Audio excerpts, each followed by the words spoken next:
Welcome back to Long Walk Talks. My name is David Hensley. I am the owner and creative director of Long Walk Productions, and I am joined tonight by my two co-hosts. Cara Hayes. Robert Bradford. I miss when we had titles. Yeah, I know. I was thinking about it, and I was like, oh man, I guess I'm just going back to the generic intro for right now. Also thinking about it, I'll get to it in a second why we're not doing Justified right away, but I don't think I would be like legally allowed to open the Justified podcast with I'm Deputy U.S. Marshal David Hensley, and these are my fellow Deputy U.S. Marshals.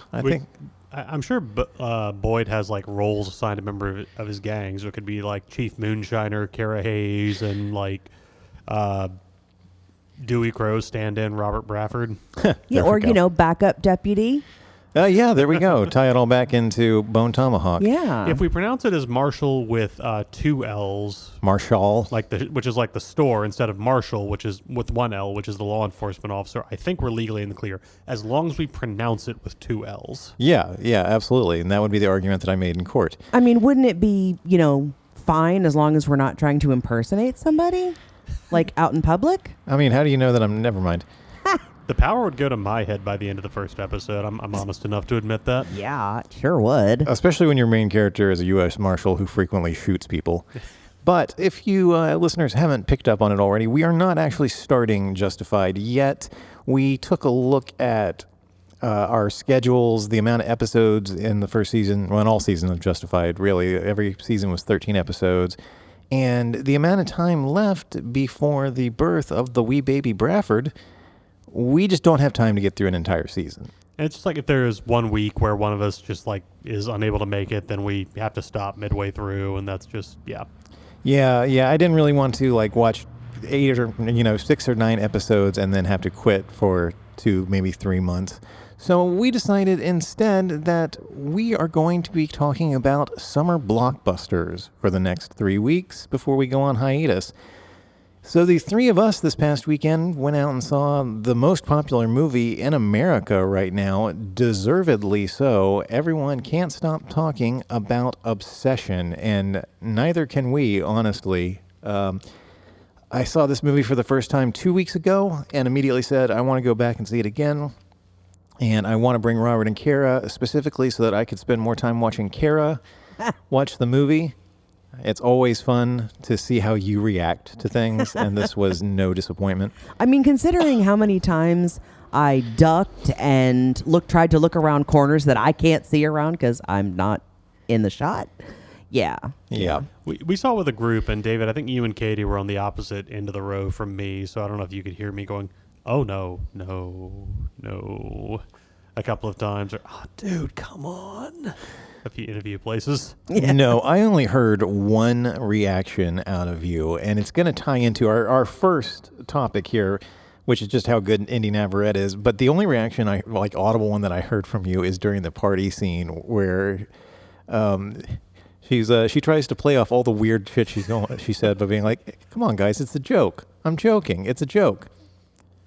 Okay, it's not a joke. Deal with it. And I heard you cackle from the other side of the aisle. It is one of an endless run of perfect line deliveries from, the lead actress of this movie. Well, let's go ahead, because the first thing I put in our notes is let's just go ahead and get the praise for Indy Navarrete out of the way. Oh, my God. I'm guessing I'm the only one of us who'd seen her in anything else before this movie, because I watched the Superman and Lois TV show on the CW where she plays kind of the on and off love interest of one of Superman's sons. So just kind of your bog standard like CW teenage girl romance. I was going to say, role. she had to have been 12 when because she can't be more than 20. She is 25 years old. I hate that. Yeah, so she's maybe like 17 or 18 when they filmed it. She's good in the role, but I wouldn't pretend I watched it and was like, oh, she is going to be so amazing one day. Like, it's a fine performance, but not like the cast standout either. Between that show and Obsession, she was mostly known for being a Twitch streamer. Apparently, she is just an expert at Call of Duty. So holy shit! Nerds across the world were already in love with her, and then this movie came out. She better never go to like any kind of con. She will be mobbed. Yeah, she will. But she would make so much money on autographs and selfies. Imagine being known for that role right now and just the because I'm sure at cons everybody always comes up and wants to do like their quote at you or their impression. I don't have the con experience that you two do, but I hear that's a pretty and just. Oh, yeah. Can you imagine having people try to do like the faces that she's making in this movie and the line reading she has? Just an endless line of people wanting to do that to you for 8 hours in a row, like Cara's doing right now. Yeah, there are videos of her like since the movie is released, taking photos with fans, and they always ask her to do the sad face. Oh, but see, I'd want her to do the crazy like smile, like the big smile, like yee. The standing still for so long, I pissed myself. Far away smile.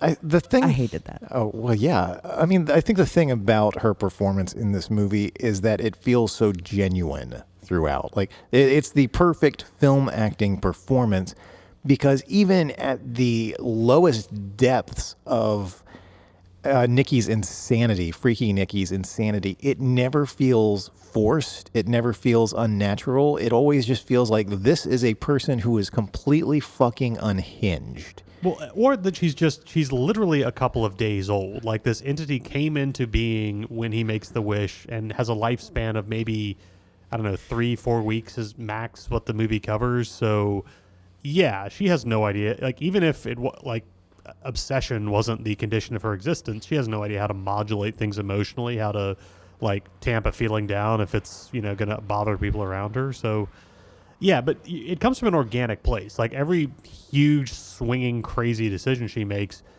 never feels like it's something that she just did because she was having fun on camera. It's because, okay, yeah, this makes sense for where we are. But I also want to kind of sing a lot of praise for like the performance she gives in the first 15 or so minutes of the movie. Because I feel like this movie would still be good if we just had freaky Nikki all the time. Like it's a great villain performance, but the fact that we get a good sketch of who she is normally, that we know, okay, this is how she smiles and this is how she laughs and this is how she moves around a space, creates an extra wrongness because freaky Nikki isn't just being weird by general standards. It's like, this is not her. Right. We know who she should be, and now we're seeing this instead.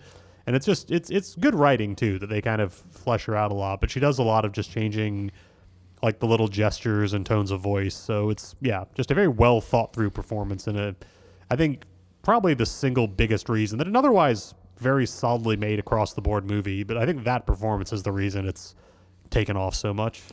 Yeah, we get enough evidence of who real Nikki is. She's sarcastic and she's quippy and witty, but she's also compassionate enough to basically take a $20 bill from Sarah to give it to a homeless person.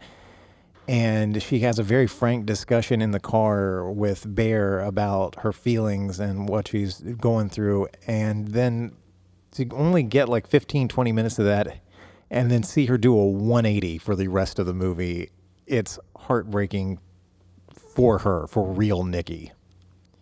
Yeah. This is like top 5 best horror movie performances of all time, in my opinion. Curry Barker had her, it's on record, he had her watch Pearl with Mia Goth and Hereditary for, help me out, Robert, Hereditary. Oh, God, I can see her face. Toni Collette. Toni Collette. He had her watch those movies, and she's right up there with the two of them. So I guess I need to see those. I know you've told me like a million times I need to see Pearl, and yeah, I still haven't seen. Yeah, I'm so terrible. You got to watch them in order: X, Pearl, and then Maxine, to tell a complete story. I love all 3 of them. Fans are weird about what order they'll put them in. Oh.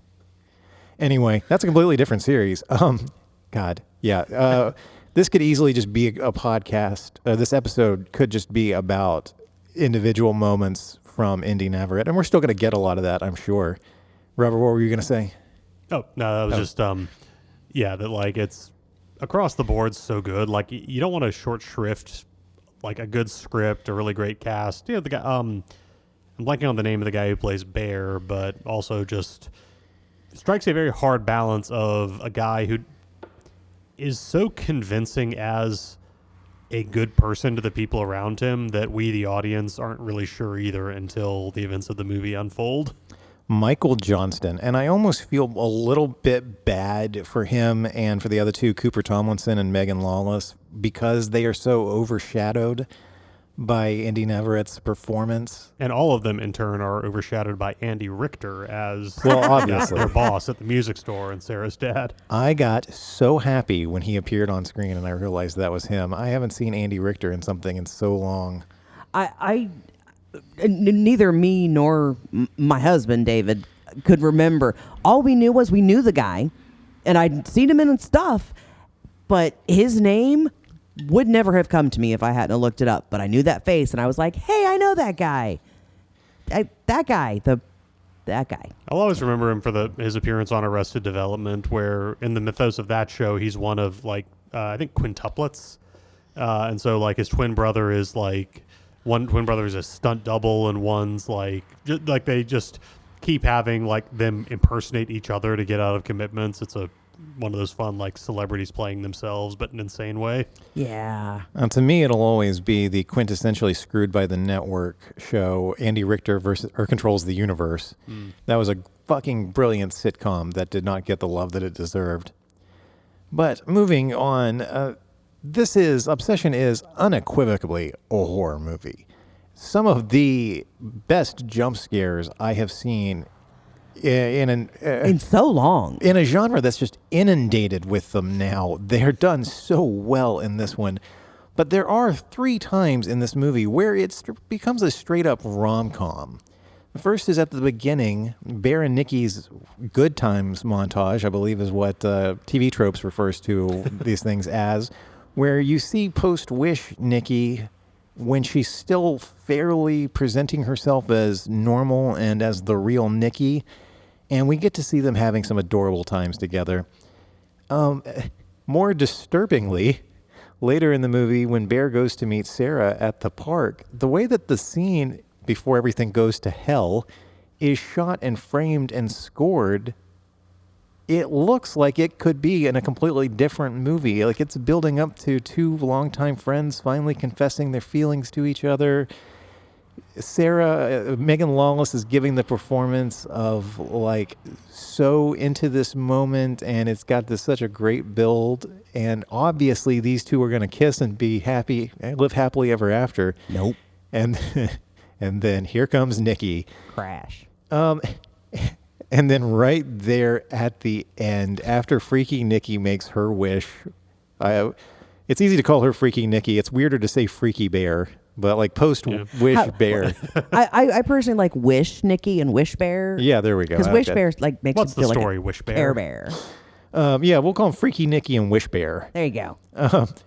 When we see him like get up and walk out of the bathroom, he's got this big goofy grin on his face and his eyes are lit up, and they look at each other from across the room, covered in blood and vomit. But again, it is shot and scored like it's a triumphant moment in a rom-com as they're like making faces at each other and making eyes, their heads tilted down, being all flirty.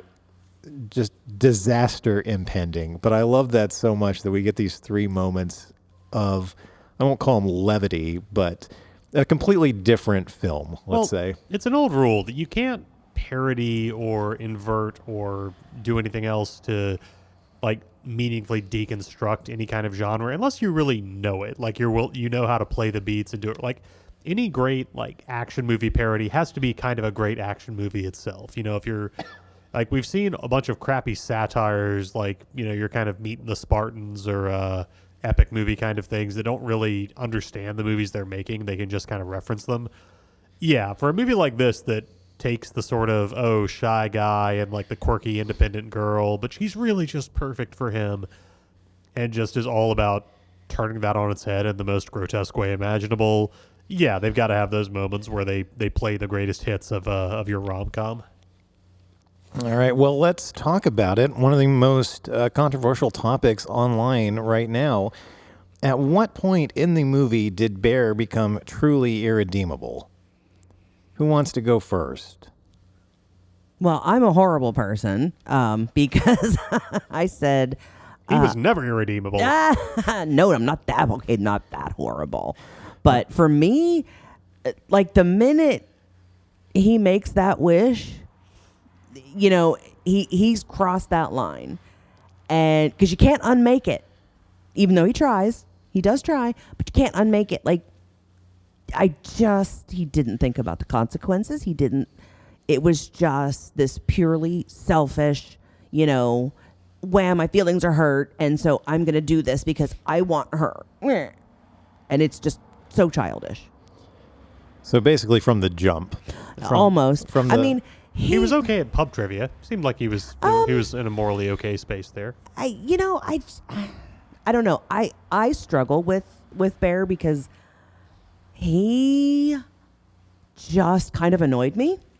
Like, oh my God, you whiny little bitch. Shut up. The actor, I don't know if it was like the haircut and the makeup or whatever, but he always kind of looked like he had a little bit of a flop sweat going on. I think with just like the way his bangs are curled forward in a way that makes him look sort of stringy. And also like he was just going to burst into tears at any moment. He's got a face that reminded me of Joaquin Phoenix as the Joker a little bit. That kind of like perpetual, like slightly bug-eyed looking forward way. It's not as over the top as that, but there was something that's just like, oh, get the fuck over yourself, dude. Yeah. It's just sort of my reaction to everything on him. See, I was going to say Chihuahua. Hey. A little bit. Robert, what do you think? When did Bear become irredeemable? So it's tricky for me because I think the obvious point where it's like, okay, it's definitely happened by now is when after the moment in the restaurant where he finds out that Nikki lied about her dad having cancer, and she has kind of one of her first big eruptions where she like stands up and just screams about how they were having a nice date. And so he'd been able to rationalize her earlier, like her first night behavior as just maybe she was on something. It was kind of weird, but she seemed normal since. So like in the most charitable reading up to that point, he's got motivated reasoning, but he can reasonably believe that this is still Nikki. Now he knows it's not. He knows there's something wrong, and then he goes home and has sex with her anyway. And it's like, okay, at that point, yeah, this is best case. She is dealing with some kind of mental event or abuse issue, substance abuse issue. She is not in a position to make decisions right now. So yeah, having sex with her is wrong in every possible way. And so like that's when I know it had happened by then. But the more I started thinking about it, we talked about the good times montage, which is just kind of, we don't hear them talking. We just see, oh, they're cooking together. Oh, they're watching a movie together. But it occurred to me, we have that scene where they're driving home from the bar before the wish. And, Nikki asks him about how, he's doing with the death of his cat. And, they talk about their coworkers a little bit. But she talks about her stuff, too. She talks about a story she's working on. She talks about why she wants to quit the job and do other things. She talks about, her own goals and her own plans and who she is independent of Bear. Freaky Nikki would never have done any of that. Like, however long that Good Times montage covers, she never said a thing about anything she would want to do outside of, like, her existence immediately around Bear. So at some point in there, either he realized that they were only ever talking about him and how she could make him happy, or he was so wrapped up in himself that it didn't occur to him. And either way, at some point in there, he's crossed it. It's like, okay, you are no longer recognizing this person, and maybe you never did recognize her even before the wish. So I'm going to say it happened during the Good Times montage. I'm going to take it out a little further, and I don't want anybody to misinterpret what I'm saying as like disagreeing with the two of you. Obviously, as Robert pointed out, continuing not just his relationship with her, but having sex with her once he understands that there is something considerably wrong with her.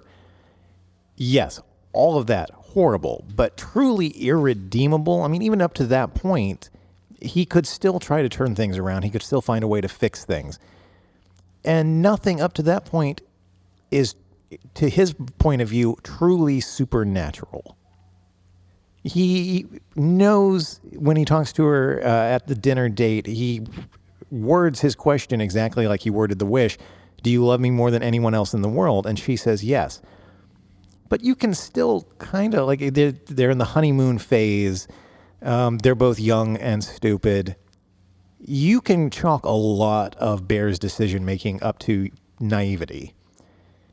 And just the way we all kind of act like idiots when we're attracted to someone. Like, again, not phrasing that as an excuse. And let's just go ahead and asterisk right here. We are all clear on the fact that Bear is the bad guy in this movie. Yeah. So yes, 100%. I think we can all take as understood that none of us are ever going to... I'm actually kind of shocked there hasn't been like a pro bear crowd on the internet. There is. Really? Oh my gosh, I've missed it. How did I get so lucky?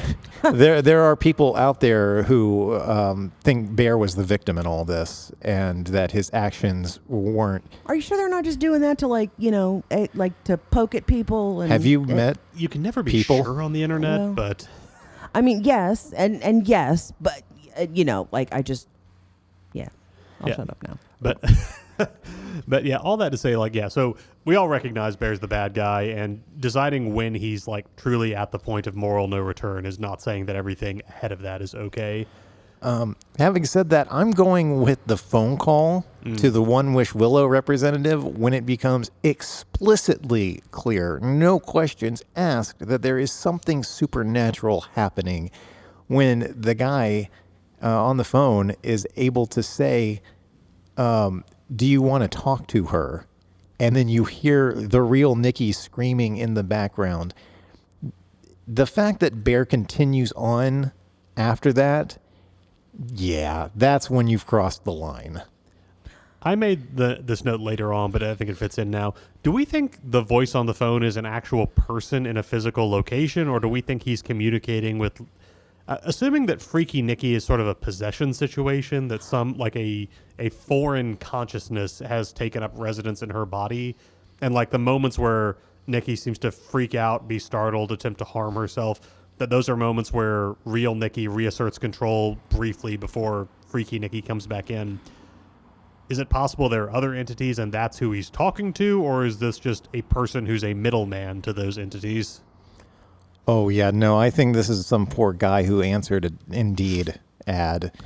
Worst job ever. Yeah, for a representative for this company. And it's like, what am I going to have to feel? What kind of questions are there going to be for this? I'm going to talk about it again at the end of the notes. This novelty product from this novelty company. This is going to be the easiest job ever. And now it's like, oh, okay, I'm on the phone with this guy. Let me look up his wish real quick. Oh, yeah, the consciousness of this woman he claims to love is buried deep down below this version of her that's obsessed with him. I guess I got to break that news tonight. Yeah, no, I think it is just some poor, unfortunate guy stuck in a call center. Voiced, it should be said, by the writer-director. Yeah. I loved that. When I read that, I was like, oh my God, that's amazing. I do, it's a dark, brilliant bit where he when he senses that Bear is unhappy about the way things are, he's like, do you want to cancel the wish? And Bear, in another one of those moments that could also be argued as the ordeal moment, first asks if he can just alter it. So the idea that if he could just fine-tune this creature that is inhabiting the space where his friend used to be. But then when he finds out he can't, he's like, all right, I want to cancel it. And the guy's like, well, we can't do that. He's like, then why did you ask if I want to cancel it? I just figured that's what you were going to ask. Like, he was just anticipating his question. Well, there's a script. Yeah, it's just great bored like retail or customer service attitudes and like mixed with supernatural stuff is just one of my favorite writing things to do. Especially because of how bored he sounds delivering some really heavy lines as well. Like, Robert, you made it a point of pointing out when he's like, just because you wished it for her doesn't make it any less real. Oh. And then when he says to Bear something, paraphrasing, well, it seems to me like you have a moral obligation to be there for her. Yeah. Just trying to like put a positive spin on this whole thing for him. Yeah. Yeah, so we talked about when he becomes irredeemable. This is kind of related, but most of what Bear does in the movie is basically what he allows to happen, that he sets this horrible thing in motion and then just kind of like is too cowardly to like take action to try to fix and reverse things. So what do you think is the most actively terrible thing he does directly rather than just like stand back and allow to happen? I'll let you go that because I'm going to say gaslight his other two friends, because he continues to tell Ian and Sarah, no, it's just the thing with her dad, even after the point where it's like Ian has already figured out it's not and would have communicated that to Sarah. So both of them know that he is outright lying about this, and he just keeps it up because he has no other backup lies. Like, it's just it's the same with Bear throughout the movie. The point of the root of least resistance. You know what I'm trying to say. I can't think of the exact path of least resistance. Yeah, Yeah. I don't actually know that I really have an answer for that. I think for me, it's the moment where he gets out of bed and is trying to sneak out, and real Nikki is able to talk to him briefly because Freaky Nikki's asleep. Forgot about that. And she's just quietly whispering because she's terrified that Freaky Nikki will wake up and take over again. And she can only just beg Bear to kill her. And Bear decides to not even take a moment to try to like comfort her or even try to say like, I can't do that to you. I can't. He gets offended that she would rather die than be with him is how he reads this situation, despite by this point having it be made crystal clear that she is conscious and somebody else is in the driver's seat of her body. And yeah, that he not just views it that way, but actually asks her that while she is just begging him to end her suffering is probably just one of the cruelest things I've seen someone do in one of these movies for a while. And we watched a dude get split in half from the taint upwards in previous movies, and this still felt crueler than that. Yeah. Another thing, just there's so much about this movie that's just so grotesque and horrible as you think about it, but Nikki's experience of whether or not she had romantic feelings for Bear or even the potential for them, and I think, you could argue it either way. That's kind of ambiguous. But she clearly liked him and felt close to him and trusted him. She was perfectly fine getting a ride home from him from the bar, being in a close space with him.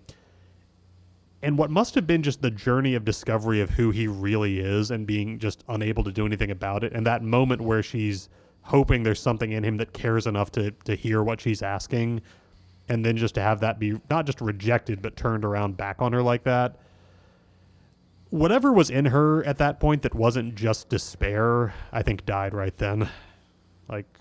That's the darkest moment of the movie for me, even ahead of the ending. Yeah. Yeah, Cara did. Yeah, I think because I didn't really care for him, and obviously he's the villain, I don't know, everything he did just, bleh. I don't know. I kind of blocked him out. All the focus is on Nikki. Yeah. I mean, it really kind of is, Yeah. because she's... Well, having said all of that, if you were Bear in this scenario, at what point would you have just noped the fuck right out of there? I'll tell you mine. Okay. It's when I woke up in the middle of the night to see her standing in the corner of my room saying creepy things like, I don't like my dreams, and then screaming at me. I would have probably made it through the night and then the next morning been like, okay, honey, I'm going to work now, in the car, Googling non-extradition countries, on my way to the airport, stopping at the ATM to withdraw whatever little bit of money I have left, and then just different country, new name. Yeah. I think for me... I think for me it would have been when she came back to the car, that first night, because it was just so whiplash. It just, I don't know. There was something about her demeanor, which obviously, but it was just oh God, I don't like this. I got to get out of here. I would have been like, meow. Somebody standing in just a fixed position and watching me is just a very big the back of my neck goes up when that happens. So yeah, if I had looked out my window and just seen her standing on the porch staring at me after she was about to walk inside, Screaming tires. yeah. No, for me, the moment I would have been gone would be the cat sandwich. When and I texted my wife, who did not see the movie with us. The first thing I did after I got out was text her, you would not have liked that, because we very sadly had to say goodbye to a cat back in March. Very sad, but she went peacefully, and we were able to process it and move forward. But yeah, no, if I found out that someone had not only retrieved my cat, but made the body into A sandwich? yeah, when I stopped vomiting, I was never more in line with Bear in the movie than when he is just puking so hard into the trash can he can't speak. But then I would have gotten up, I would have stood, I would have like just walked to my car, and whatever direction my house is, I would have driven in the opposite of that until I ran out of money to pay for gas with. And then I would have just started walking. Yeah. I mean, then again, I probably, had I gotten to that point and had I eaten the cat sandwich, I probably would have died from drinking bleach. Because, oh my God, I would never be able to get that out of my mind.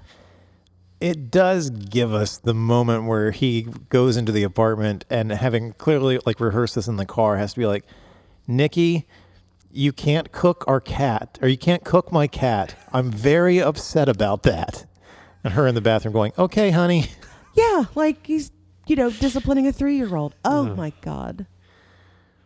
Oh, well, on the similar note, what was Nikki's freakiest moment outside of everything that happens in the third act? So this is only up to the killing of Sarah. Everything after there is pure nightmare fuel. But post-wish, pre-killing Sarah, what's the freakiest thing that she did? The sideways walk. Ah, Yeah. I hate that so much. I don't like it when things move unnaturally. And, no.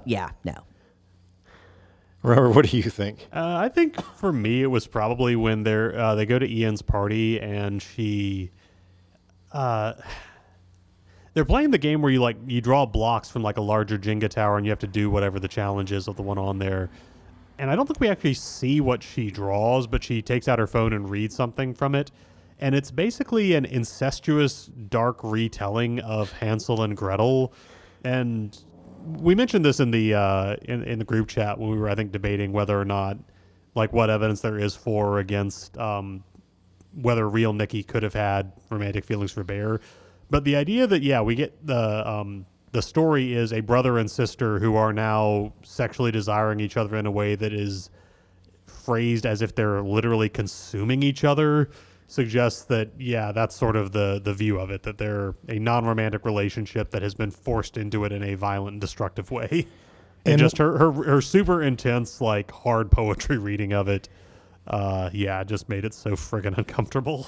And if Hansel in this situation doesn't want to lie with her, then she'll flay the flesh from his arm and use it instead.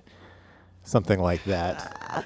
There's a lot of it. The dinner date, no. I thought we were having a nice date. That I love that scene so much. I do. But I gotta go with the weird, like, being pulled backwards walk that she does after they get back from Ian's apartment during the whole I can't be Nikki thing. After she stabbed herself in the face with a broken bottle several times. Oh my God, that would. Yeah. Oh my God. Well, she has. Real Nikki woke up long enough to try it. Yeah. The head trauma in this movie is very upsetting. From a realistic standpoint, like, she was supposed to get up and walk backwards, and Indy Navarrete had injured her knee and couldn't do that. So they filmed her walking forward and then just reversed it. But I've seen people online questioning what made her do that. That, again, it's one of the few overtly supernatural things to happen in the movie.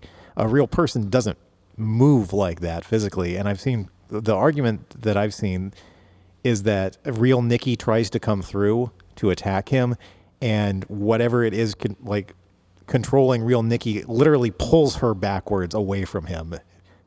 And she does it again a second later because people keep calling it, oh shit, what's the phrase? It's like the quarterback sneak or something like that, where she lunges and then stops. And again, it's like had to physically stop the real Nikki from physically attacking Bear.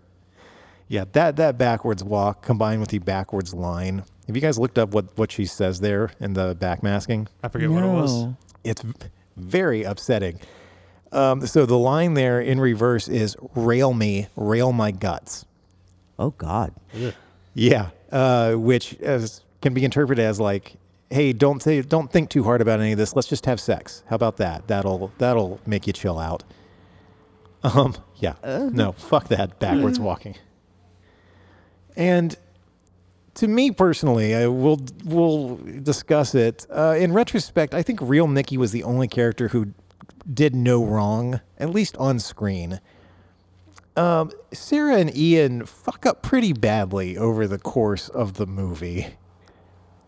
Ian, for sure. Sarah, I have some sympathy for Sarah because she's actually in the position that Bear is in at the start of the movie, where she is attracted to someone and can't quite bring herself to say it, or maybe she's hoping that he'll figure it out and say something first. I'm just realizing this now, but they're actually in mirrored positions when they have their car sequence. That she's in the driver's seat and Bear is kind of like not just in the passenger seat, but sort of like slumped against the door a little bit in the same way that Nikki was when they were driving home. Oh, shit. Except that Sarah is actually willing to say, or to clearly move in the direction of saying, you know, what she feels, that she's clearly winding up to that when Nikki arrives. So Bursts onto the scene. Yeah. When Nikki erupts. But yeah, just to note that, like, yeah, she might have been like a little jealous of Bear's attraction to Sarah, but in the end, she's willing to do the thing that Bear just was so unwilling to do that he destroyed all three of their lives for it.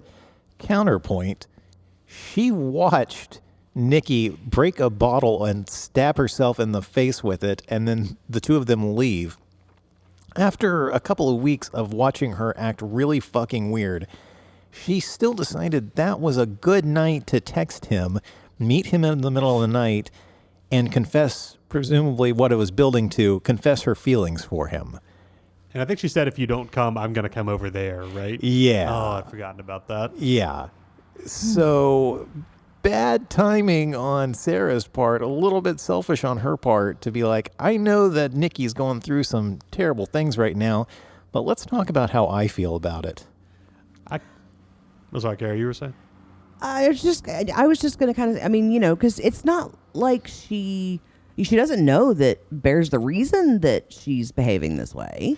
You know, so maybe she's like, you know, oh, you know, he'll get over her. Like, she's got problems or drugs or something. And, you know, she probably, you know, I mean, everybody knew. Like, when you got that thick envelope from the college, you knew that was the one that, that was such a good feeling.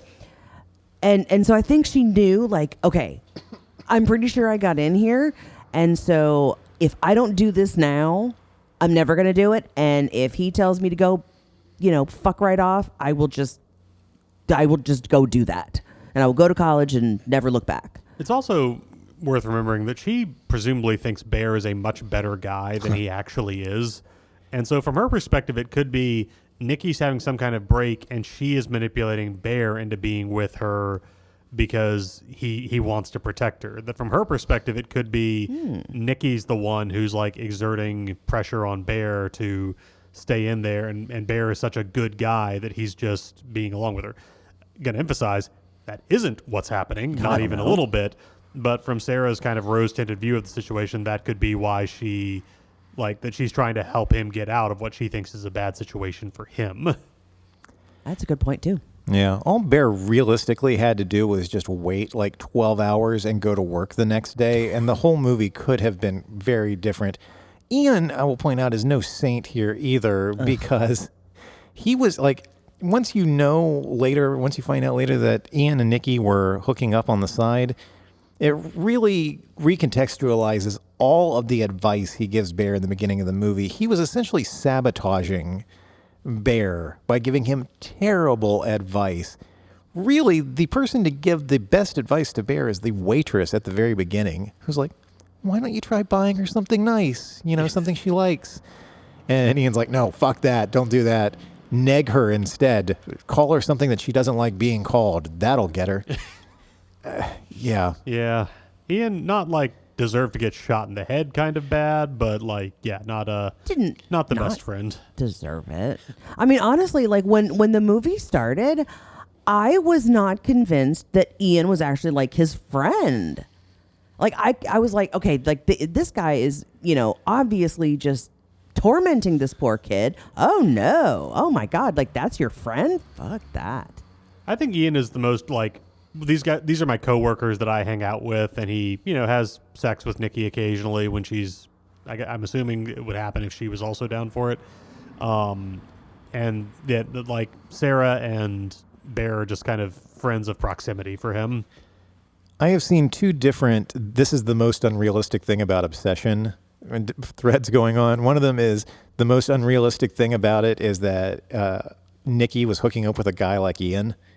And people have been quick to point out, well, between Ian and Bear, Ian is the most confident of the two and the funnier of the two. And that will go a long way into charming a girl more than like, traditional good looks will. And he lives in a cool ass house. He does, which he somehow affords on the pay of a guy who works in a music store.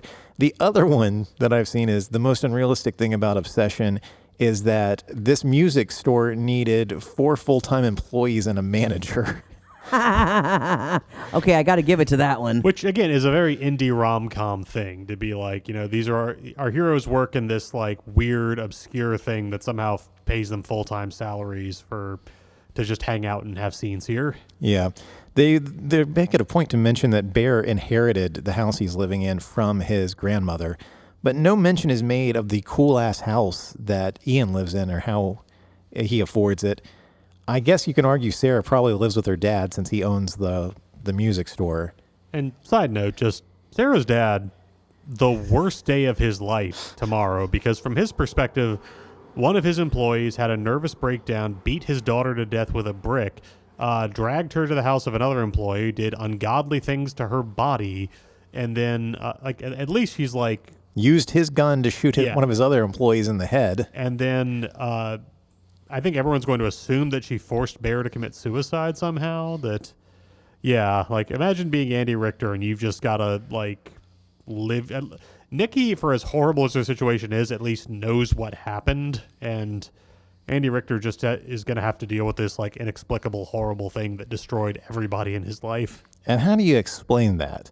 Well, I'm sorry, but one of your employees found this novelty item that he used to wish me into being a completely different person, and that's who committed all these terrible acts. That's the most unbelievable thing that didn't happen in the movie, because there's no way anybody's going to believe that shit. They're going to be like, okay, send her off to the padded room. All right, well, I've been joking about it throughout, but the One Wish Willow is like $7.95 plus tax. That is an $8 novelty item with world-shattering and economy-collapsing potential. It's best not to think too hard about the real consequences of having that joke item in your possession.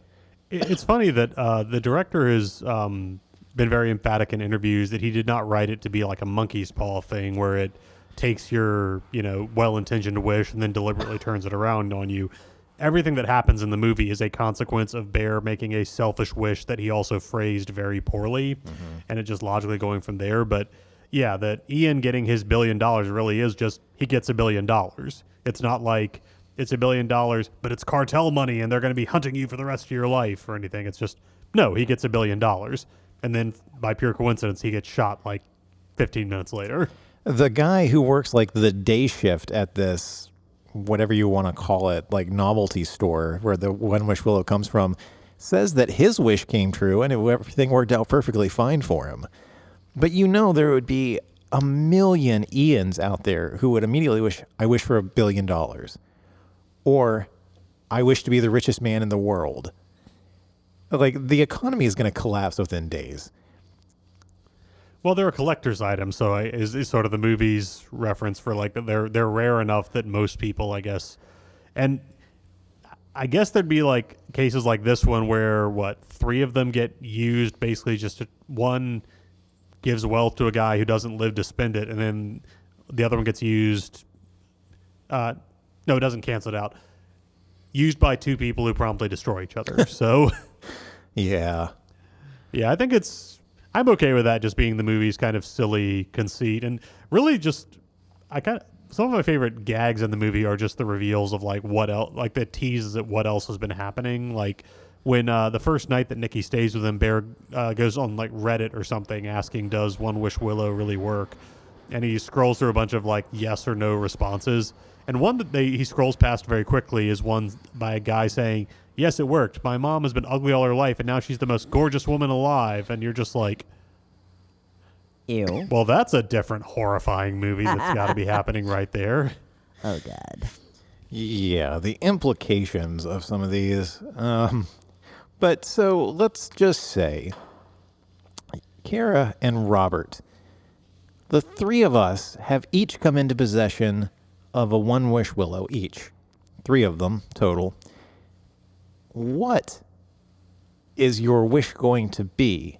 And how carefully are you going to word it to avoid any negative consequences? Who would like to go first? I wish I'd looked at this earlier today because I could have formulated something. Robert, do you have one? I'm reminded of there's an episode of all things, the CW's Stargirl, where there's an obscure DC superhero whose power is basically that he has a genie. That's his superhero power. And in the show, the genie's the wishes. He's not malevolent, but the wishes don't work. So when they need to use them, there's like a montage of them like in front of a whiteboard, like diagramming the sentences of their wishes. And then when they do it, they're reading off like 3 paragraphs per page just to specify to be like, we are not referring to this. This should not be construed to mean this, but we do wish that. And so God. That's Legalese. I would spend all of the money I currently have in my bank account to hire like a legal team to help me draft. And then I would, with the hope that like my wish would then cover, their expenses. What would I wish for? I mean, it's easy to wish for money. Yeah. But would it be wrong? Well, And now see, I mean, there's a lot of wrong things. Because I can't lie, I would kind of wish that time travel was real and that I could do it. but then you run the risk of like butterfly effect time travel. Yeah. Well, I know. Like, would you want to just go back as an observer? Yes. I just want to go back and observe. Okay, so I wish that I could travel through time, but strictly as an observer, and the actions of my time traveling will not lead to any reality-altering consequences. That sounds pretty good. I think that covers it. Yeah. Yeah. I wish I had a debit card with an unlimited amount of money that no person, government agency, or entity of any sort would ever notice or question. Then how would you pay for it? If people don't notice the money, like you use it, and he's like, I don't see any money coming over. This is so weird. Shit. All right. That no person, government agency, or entity questions why it is unlimited.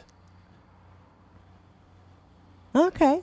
Yeah. I Because, I don't want to get audited. Yeah.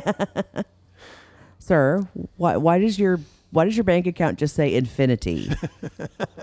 It's just this little symbol, like The left sideways side of 8? my computer just exploded as the zeros went that way. This is new. Sir, it appears this is a weird one. You have $8 in your bank account, but the 8 appears to be sideways. It fell over? Fainted 8? Let's see.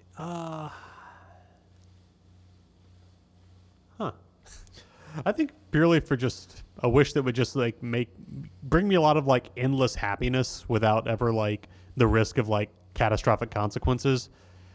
I would wish for the ability to erase my memory of any pop culture thing, so that anytime I wanted to read a book or watch a show, I could just see it again for the first time. Oh my God, I love that. So I could just be like, yeah, I've now forgotten how Lost ends. I've now forgotten how... So I could remember like, oh yeah, I watched it with people and this happened, but just the actual events of the show would be gone for me. See, that's called getting old. Because even though I remembered like the beginning and I remembered the end, I didn't remember shit about the middle. And it was great. But yeah, I'm trying to think of just like, this is a very small, domestic, happy thing that I don't think could possibly like blow up in my face or drive me into like a morally insane territory. Yeah, you also have to be careful to make sure that you are phrasing your wish in such a way that it doesn't accidentally become 2 wishes. Like, I've been trying to think, my other option that I was going to go with is something along the lines of, I wish that I had every superpower ever created, but the ability to activate them at will. and none of the logical drawbacks that come with having them. At what point does that go from being 1 wish to 3? Yeah. I mean, I think as long as it's not a run-on sentence, I think it counts. There's correct punctuation in there, and I feel like as make long a as you're case. just stating conditions on your main wish, which is getting superpowers, I think you're in the realm of clarification, so you're still good. Yeah, let's go with that. yeah, Anyway, if anybody out there has a 1 wish Willow, keep it to yourself.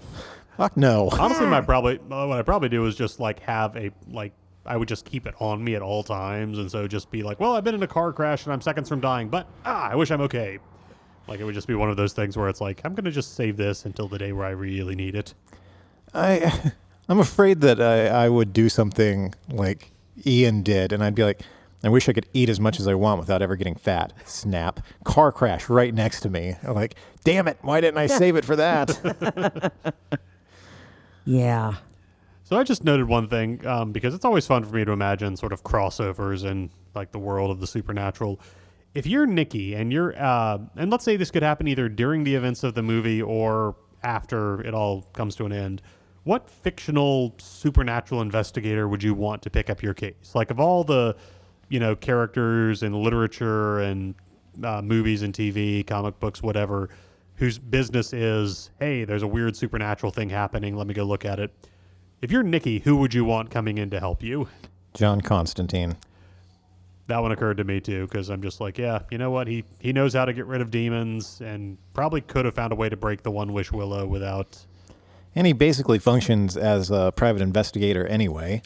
Would have also been very happy to just kill Bear once he figured out that was the quickest way to solve the problem. He's not exactly at all an investigator, but for me, I think it'd be Tony Stark. I mean, he's just fucking smart, and he'd figure something out. And he always makes complicated things, well, more complicated, but sound really interesting. So he'd like reinvent or like reverse engineer the 1 wish Willow. Maybe 3D print you one, and then Maybe. you snap it and it works. yeah, and then be like, none of this ever happened. Sarah definitely could have used a suit of Iron Man armor. Boy, couldn't she? That's something that we really haven't talked about, in this whole thing. Oh, I'm sorry. Oh. You need to give your investigator. Maybe this is just on my mind because of the passing of Anthony Head, rest in peace, recently, but I would love to see Buffy Summers just like grab Bear by an ankle and swing him into walls until he tells her what he's done. Oh, I like that. I do too. Cara, what were you going to say? Well, I was going to say something about, like the actual effects in this movie, but I kind of would like to go back to something that we talked briefly about. What exactly, I know that in the little bit of reading I was able to do, that the director, it's not exactly a possession, she's not possessed by a demon or whatever, but what happened inside there? It took, in my opinion, I don't like the possession or the entity theories or anything like that. It took something that already existed within her, which is the capacity to love something, to its most extreme. Bear didn't just say, I wish Nikki was interested in me romantically, or I wish that Nikki felt about me the way that I felt about her. He said, I wish that Nikki Freeman loved me more than anything in the whole fucking world. So that you take any emotion to its logical extreme, and that's going to be extreme. But so is it just I'm trying to, make sense of movie things that don't exist. Do you think it's like she suppressed part of her personality and this, is it almost like that? Or I don't know, I'm just so curious. One interpretation I've seen is that it's kind of like sort of the way it's depicted on TV is not really the way it is in actual neurological medicine, but split personality disorder as depicted in TV, there's a separate thing inside your Sybil. head that's not coming from externally. It's still you, but it shoves parts of you aside and then shoves other parts forward. Okay. It's like disassociation. Like it's dissociating this part and putting forward the. Okay. I could go for that. I'd love to tell you that this is an original thought on my part, but I don't know who to attribute this to because it's just one of the many theories I've seen people talk about on Reddit. But Nikki continued to function as the regular Nikki, and by all outward appearances to everyone else around her appear to be Nikki, all the way up until the point at the restaurant when they're having dinner when Bear questions her about her dad having cancer. That's the moment you can pretty easily identify as the honeymoon period is over.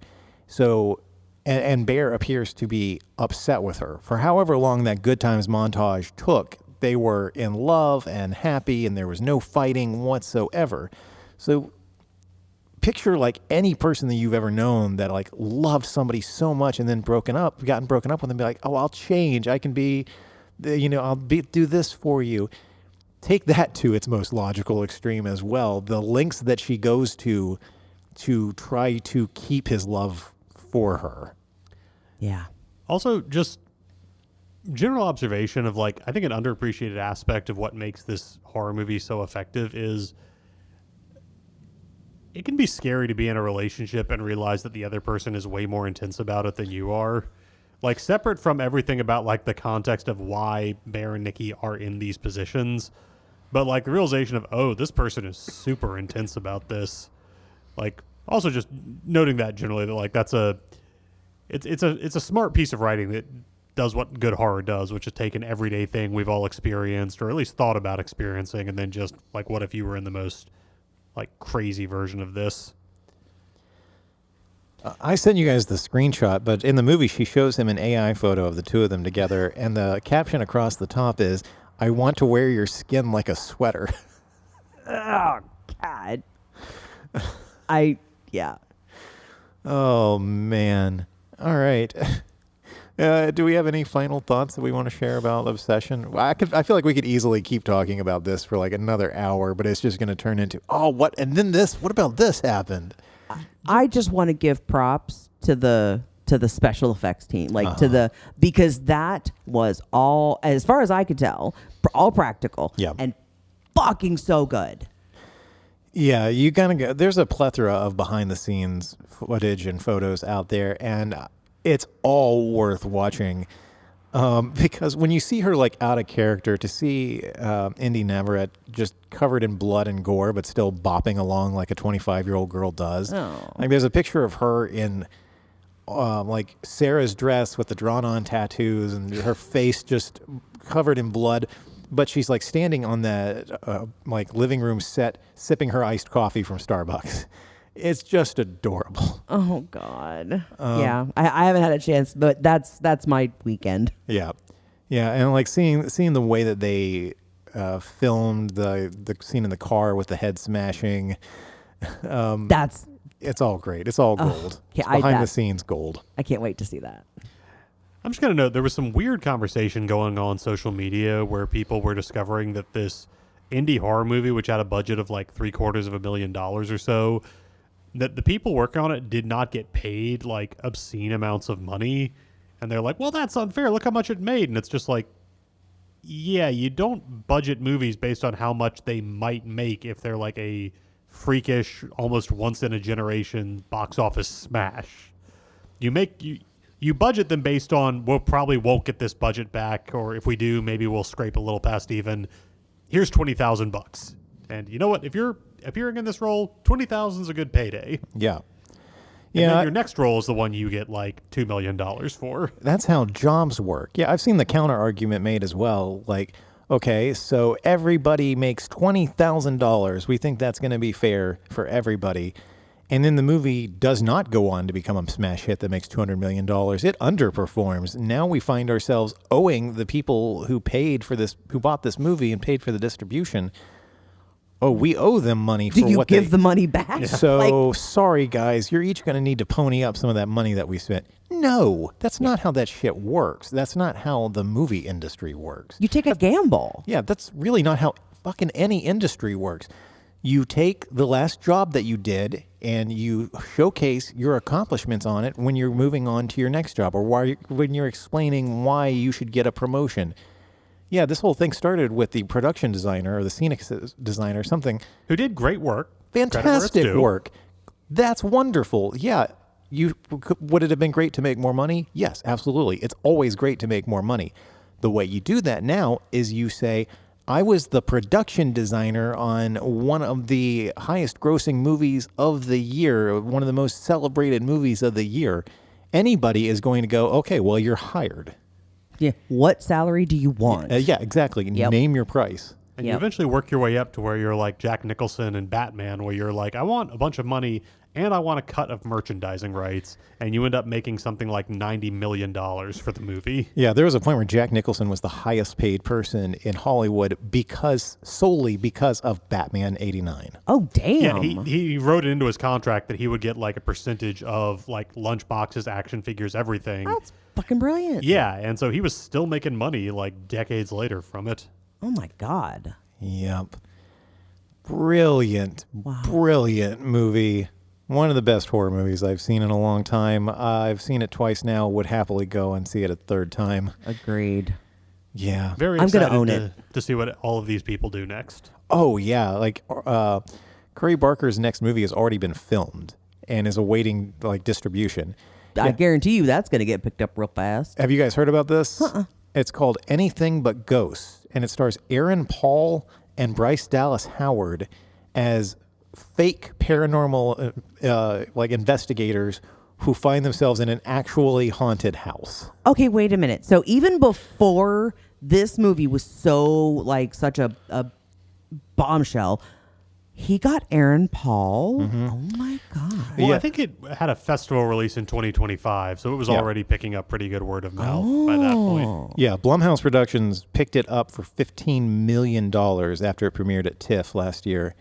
I think it was TIFF. And then immediately after that, like, they said, hey, what do you want to do next? Oh, I can't wait. He's also going to be directing, his next film is going to be the Texas Chainsaw Massacre reboot.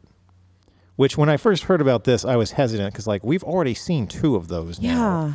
Yeah. There was the one with Jessica Biel from, like, 2003, and then there was the Texas Chainsaw from 2022. And didn't they did a couple of, like, prequels, but those are supposed to be in line with, like, the original continuity, right? Yeah. I'm willing to give this one the benefit of the doubt just because I think Obsession was so well directed. Well, what's interesting is the guy has a background in, like, sketch comedy, right? Him and Cooper Tomlinson, who plays Ian, were, like, they had, like, a YouTube series or something I was reading about. Yeah, YouTube and TikTok famous. Yeah. Wow. Oh, I think it's a good time to be wrapping up because Agreed. I don't know if the listeners can hear the thunder outside. That's going to be fun.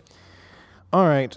So next week, we've come up with a little release schedule for the summer blockbusters that we want to see. There's only going to be 3 of them in this series that we do.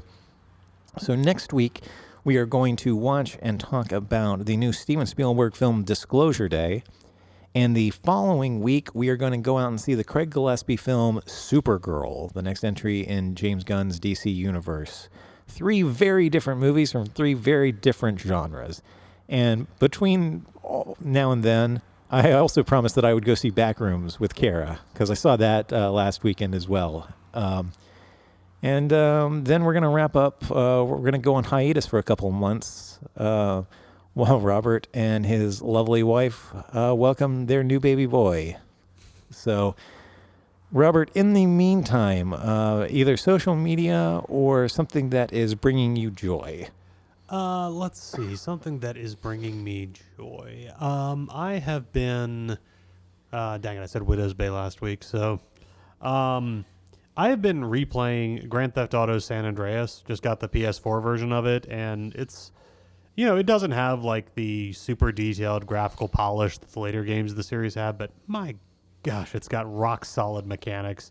And I just picked it up and it was me like, oh, wow, yeah, I remember why I spent, like, 80 hours just driving around, crashing into things.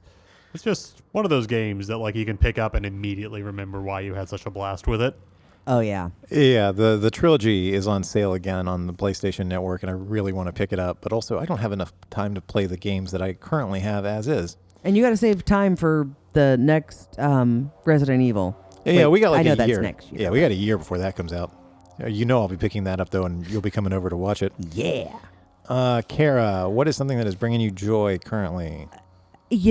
I don't know because I literally don't feel like I do anything anymore but go to work and come home and sit for a couple hours and then go to bed and do it all over again. It's kind of weird.